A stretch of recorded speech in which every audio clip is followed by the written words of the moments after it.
All right. Thank you for tuning in to the GSMC Baseball Podcast, brought to you by the GSMC Sports Network. I'm your host, Sam Menzie, and we have a great show for you today. First topic we'll be covering today is going to be about the Dodgers' expectations going into the year and what we think is going to happen with them, and just talking all about that. After that, we'll be talking about our playoff predictions for the season, considering the season does start in 2 days. After that, we'll be talking about the final spring training standings, and in the end, we'll be doing some general news stories around the league.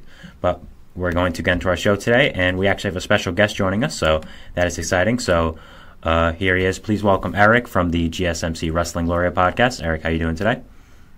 I'm doing pretty good. How you doing, Sam? Good, I'm doing Glad good. To be on. So glad to have you on. So we're going to, as I said, we're going to get into our first segment today, which is going to be about the Dodgers and their expectations going into the year. So, yeah, I think the first question I want to start off with is, as a baseball fan, what was your overall reaction to the Dodgers offseason? The Dodgers offseason was, wow. It's pretty much that sums it up. They went out and they got top-tier talent like Ohtani. They also got that ace pitcher from Japan.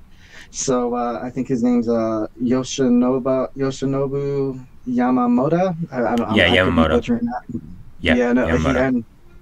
And they also picked up Tyler Glasnow. They signed a Teoscar Hernandez.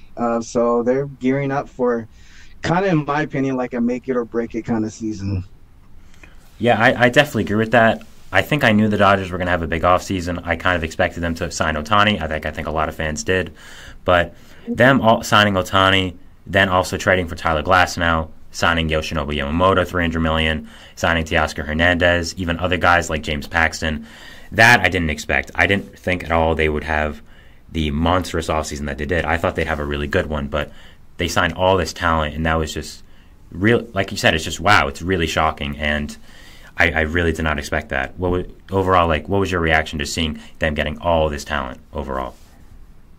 The Dodgers have always been kind of a successful organization. I think they've won the NL West division 10 times, and they have 11 playoff appearances in a row. So you can just tell by these signings that they're ready to win. They are ready to win. They're ready to kind of pick it up. I know that some of their stars like Mookie Betts and Clayton Kershaw and Freddie Freeman, they're all signed for the next 3 to 4 years. So you can expect kind of like maybe a dynasty in the making. I'm assuming that's what they kind of want to achieve here with the Ohtani signing and the big offseason they've had so far.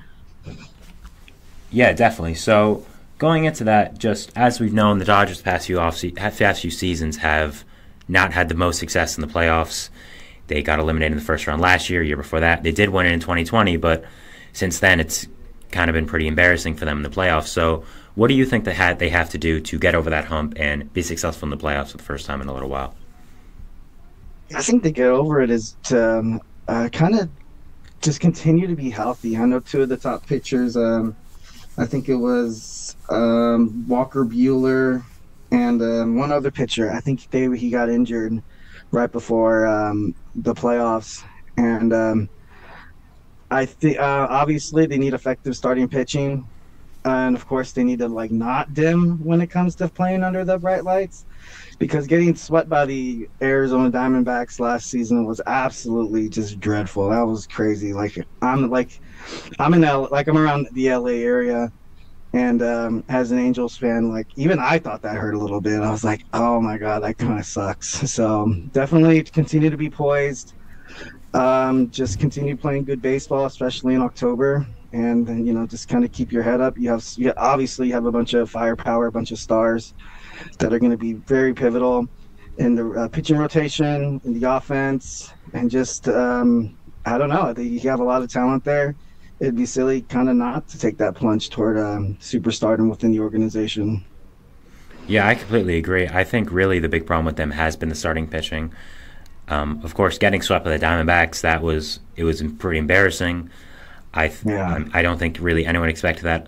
I thought the Diamondbacks put up a good fight, but I didn't expect them to win in the way they did, and also again sweep them. That was incredible to me. And they had guys like Lance Lynn starting really important games for them, and I think it does boil down to their starting pitching performing and their starting pitching getting healthy. So I would agree there. I do think the starting pitching staying healthy really is the big thing for them, and just everyone definitely performing everyone performing as well. I think their stars have to perform. Freddie Freeman, Mookie Betts, all the guys they've added as well. Of course, Ohtani now. So I think all these guys, the team just really has to come together and perform as one, and that's, in my opinion, is the way to get them far in the playoffs. So after that, Eric, you are an Angels fan. So obviously they did sign the best player in baseball, who also played for the Angels last year, in Shohei Ohtani. And we've had some news about Ohtani in the past week or so about him and his now former interpreter Ippei Muzahara. So overall, what are your general thoughts on this as an Angels fan and as a baseball fan as well? What are your just overall thoughts, and how much you think this would affect the Dodgers? As an Angels fan, personally, kind of the way the Angels kind of ran their organization for the past couple of seasons, they really haven't surrounded like Mike Trout and Ohtani with a lot of great supporting cast. Like they did sign Anthony Rendon, but he's injury plagued. Like they made a couple of other off-season acquisitions. Well, no, a couple of in-season acquisitions by the trade line of last year to kind of help propel their offense. But it's always the same story when it comes to the Angels. It's always Mike Trout and Shohei Ohtani homer in the same game and make history. Angels lose 3-2, like that kind of thing. Like no matter what the Angels can do, and it feels like whenever the big bats come during the game, the pitching rotation shrinks. And when the pitching rotation steps up and holds the other team to like a subpar 3 runs, then the bats only score 1 run or 2 runs. It's and Ohtani being gone is going to be obviously huge, and I think the Angels probably should have did a little more to kind of keep him, because he's a international talent. He's well known all over the world, and he's putting baseball on the map. And also, you got to think about the fans too. I believe the ticket sales for the Angels is going to dip. People came to see Ohtani. You saw a whole wave of just the Asian population, the Japanese audience come around and surround baseball and be like, oh, okay, cool. He's kind of like a national hero, kind of like Ichiro Suzuki and Hideki Matsui. But I don't know. As an Angels fan, I kind of wish we would have kept Ohtani. And as a baseball fan, hearing all this stuff about the gambling and stuff like that, I don't know. It's crazy how it's kind of all unfolding with the whole interpreter and stuff like that. Like he was, I think, over $4 million in debt. I just don't understand, because I think he gets paid he doesn't get paid that much. Absolutely not. So it's kind of interesting to find out. Yeah, it's kind of interesting to see how exactly he had the confidence to just gamble all that money knowing that he didn't have it. Like he couldn't, there could be very much gambling issues or a problem or stuff like that. But I don't know, there's a lot of gray areas, and I feel like within the upcoming MLB season, it's probably going to clear up. Yeah, I think there are a lot of interesting kind of things about the Ohtani story. I mean, first of all, I think what a lot of people are asking is, how, as an interpreter, first of all, do you rack up a $4.5 million gambling debt? I think that's the first thing. That's what a lot of people wondering, really, when the story first broke. And also, how, as Shohei Ohtani, do you not notice $4.5 million gone from your account? That's something obviously Shohei Ohtani has a lot of money. I don't think anyone's going to debate that, considering the contract he just got and the endorsements he gets and all that. But I think $4.5 million, even for someone like him, is a significant amount of money. So I think there were a lot of holes in that story, and I'm glad Ohtani addressed it in full, saying he basically was the victim of being scammed. Frankly, I do believe him, but I think there are a lot of things that need to be uncovered with the story. So I think, so I think we're going to see that unfold as the season goes on. And for just the Dodgers and how this story might affect them, I think it could be a distraction to the team. You sign Ohtani, who is a bigger than life talent. I mean, he's, as you said, he was an international superstar with the Angels. He drawn a lot of fans to that games. I'm sure as an Angels fan, you could see a lot more people of, right, a lot more Asian people, frankly, coming to Angels games watching Ohtani. And I think, definitely. Yeah, I think that's definitely what he does. He is that kind of talent. He is that kind of player. So I think it could be a distraction for the Dodgers, because he's already so bigger than life, and Now you're getting some negative attention to him for the first time in his career.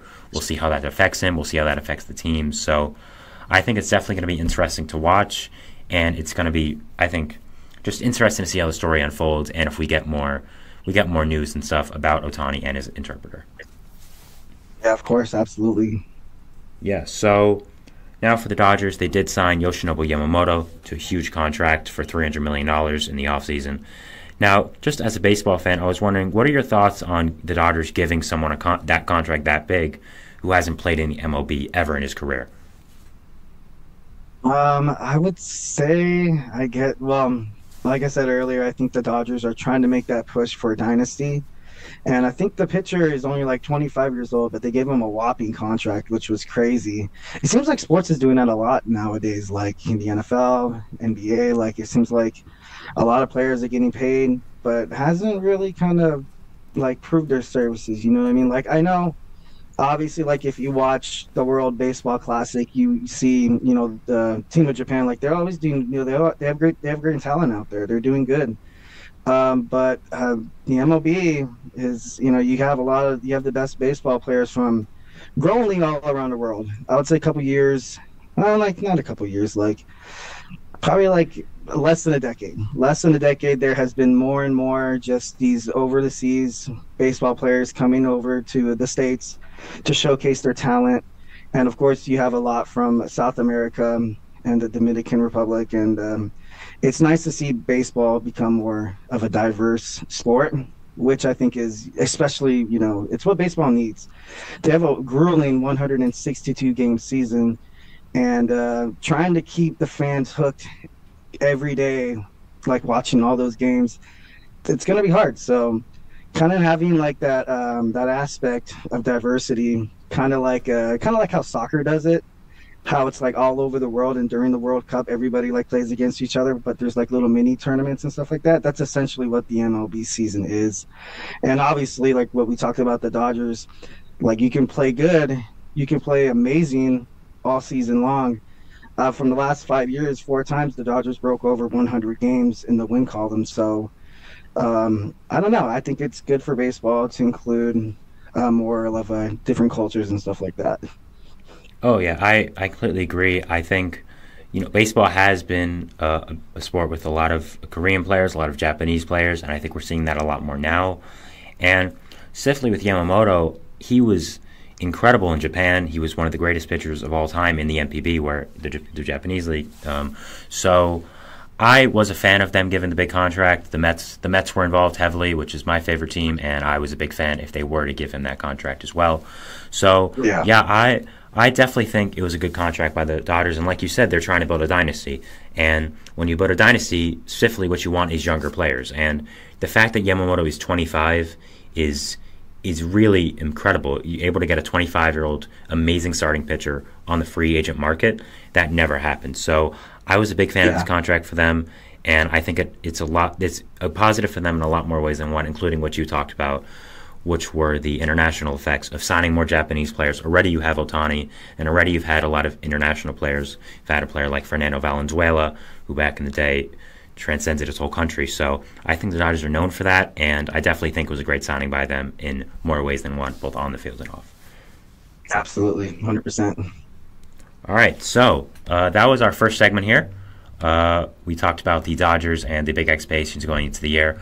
We're going to go to a break after this, but before that, we're going to preview our second segment, which is going to be talking about the playoff predictions for next year. Me and Eric will both give our takes on who will make the playoffs and who just missed it as well, so stay tuned for that. So we'll go to a break here, but we'll talk about that after, so we'll see you after that. Bye.